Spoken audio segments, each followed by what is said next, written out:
Not since he went back into the hospital, but over the course of the past month, even while he was in the hospital, had good communications with him.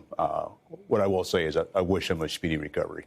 Were you personally stung or disappointed by the way it went the first time he was treated and ultimately hospitalized? Well, I know Secretary Austin highlighted that he felt he could have done better in the communication.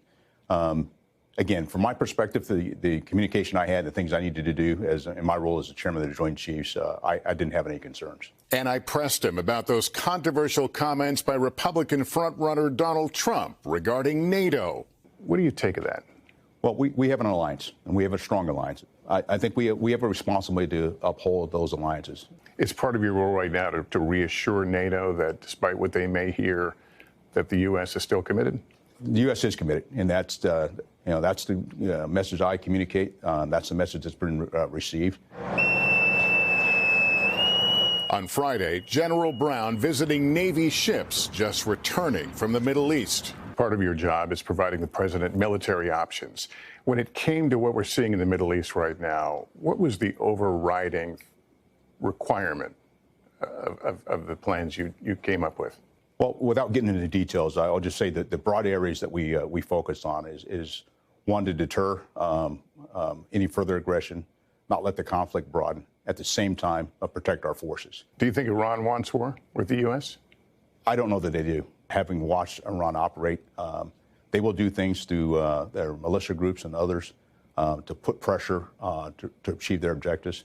At the same time, not looking for a broader conflict with the United States. And during this Black History Month, I asked America's top general about this video that made headlines where he spoke passionately right after the death of George Floyd. I'm thinking about wearing the same flight suit with the same wings on my chest as my peers, and they being questioned by another military member, are you a pilot? And you were in the Pacific Air Force then.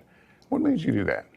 Our youngest son, on a Sunday, called my wife and I, and he was really struggling with the death of George Floyd. And it bothered me as well. And our son asked me, Dad, what is Pacific Air Force going to say? And at the time, I'm the commander of Pacific Air Forces. And so what he was really asking me, Dad, what are you going to say? Had no intent for it to go as broad as it did, but I'm glad it did. I think it gave a voice to many because they were feeling much of the same. And I'm glad I was able to do it. And sharing with us his inspiration during his career, the legendary Tuskegee Airmen. You spoke at Shaw Air Force Base about the Tuskegee Airmen. What is it you want, as people look at you and your experience, what do you want us to know and think about? Opportunity. I think all I've ever wanted throughout my Air Force career is just an equal opportunity to compete. And not judge me based on the color of my skin, but judge me on the merit of my capability. And I think that's what all of our service members want. They just want an opportunity. I'm an ordinary person with an extraordinary opportunity. I want to make sure that I do everything I can to open a door for others.